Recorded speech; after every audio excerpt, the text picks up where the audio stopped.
In the 1960s, scientists experimented on black children. During the clinical trials of the RSV vaccine, black children and children that were in foster care were used for the study. Archived documents at the National Institute of Health suggest that parents did not give full consent, and in some cases, no consent at all, for their children to take an untested shot. Because of this lack of informed consent, many children who were supposed to be protected through this new vaccine actually got sicker, and 2 children died. One of the children that died was 14-month-old Ross Hambrick. To make matters worse, during his autopsy, scientists had cut out part of his lungs and shared the tissue samples with institutions across the world. And for 5 decades, researchers continued to write scientific articles about how a vaccine could fatally alter someone's immune response using this child's tissue samples. It was noted that for one child that died, his family was compensated for funeral expenses plus $1,000. Adjusted for inflation today, it's the equivalent of $9,000. This woman became a millionaire selling a dream and a fantasy. Her name was Lulu White. She was an entrepreneur, and she was a procuress of illicit fantasies. Between 1890 and 1917, New Orleans had a very thriving red light district, and Lulu wanted to capitalize on that. She owned a very large house known as the Mahogany House, but to the people that procured her services, it was known as the Octoroon Parlor. She had 40 women working at her parlor, and the women were separated into 3 categories: mulatto, quadroon, and octoroon. You could only have one black parent, grandparent, or great-grandparent in order to work at her parlor. Mahogany House was also racially exclusive. It was a white man's only establishment. In 1917, Lulu White started getting in trouble because New Orleans made what she was doing illegal. She kept trying to do it, but her clientele would often get violent with her employees. But at the same time, World War I was happening, and you couldn't have a house of ill repute within 10 miles of a military base, so she was arrested. She was sentenced to 1 year and 1 day for violating the Draft Act, but President Woodrow Wilson got involved and commuted her sentence after only 3 months. And when she got out, she started right back up again and kept running her homes until 1931 when she died. In 1895, Modesto Brocos created the painting, The Redemption of Ham. It featured an African woman, her mulatto daughter, her European husband, as well as a child. The piece explores the concept of blancamiento and mejorando la raza, whitening the race and making it better. A telling detail in this piece is the grandmother thanking God that the child is not black or dark-skinned, as well as a grin on the father's face for what many believe is the exact same reason.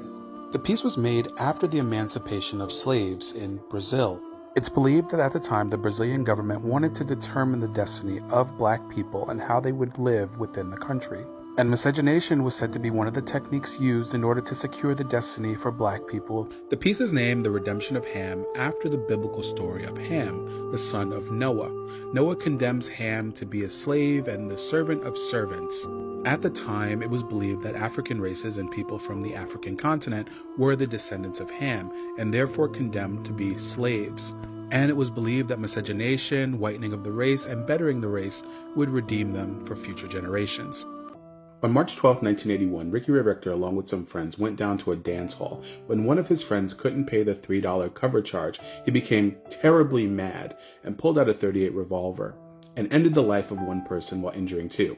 After he took the man's life, he ended up leaving the scene with his friend in his friend's car. He ended up staying with family and in some cases even stayed in the woods. Ricky Ray Rector's sister convinced him to turn himself in, and he said he would only turn himself in to one person. And that was Officer Robert Martin, who he had known as a child. They practically grew up together. When Officer Martin came to Ricky Ray Rector's home, he greeted his mother, and he had his back turned to Ricky Ray Rector. Ricky Ray Rector subsequently pulled out his .38 revolver that he used previously and ended the life of Officer Martin. Ricky Ray Rector then left his mother's house and tried to lobotomize himself with that same firearm, if you know what I mean. But he did not end his own life. He survived brain surgery and was made to stand trial for taking the lives of the police officer and the man at the dance hall. Now, Ricky Ray Rector's defense attorney said that he wasn't fit to stand trial because he had the cognitive ability of a child. And many of his family members even said that prior to him trying to take his own life, he was not all there cognitively. But doctors and psychiatrists in the state of Arkansas said that he was fit to stand trial. And Ricky Ray Rector was sentenced to death. His defense attorneys challenged it at every step, saying that he didn't even know what the death sentence meant or the gravity of the situation. His defense team even made it a point to try to petition the Supreme Court to do something, and they dissented. Ricky Ray Rector requested his final meal to be steak, fried chicken, pecan pie, and cherry Kool-Aid. He ate everything but the pecan pie. When officers asked him why he wasn't eating the pecan pie, he said, "I'm coming back for it later," not understanding that he was being put to death. And in 1992, Ricky Ray Rector was put to death through lethal injection.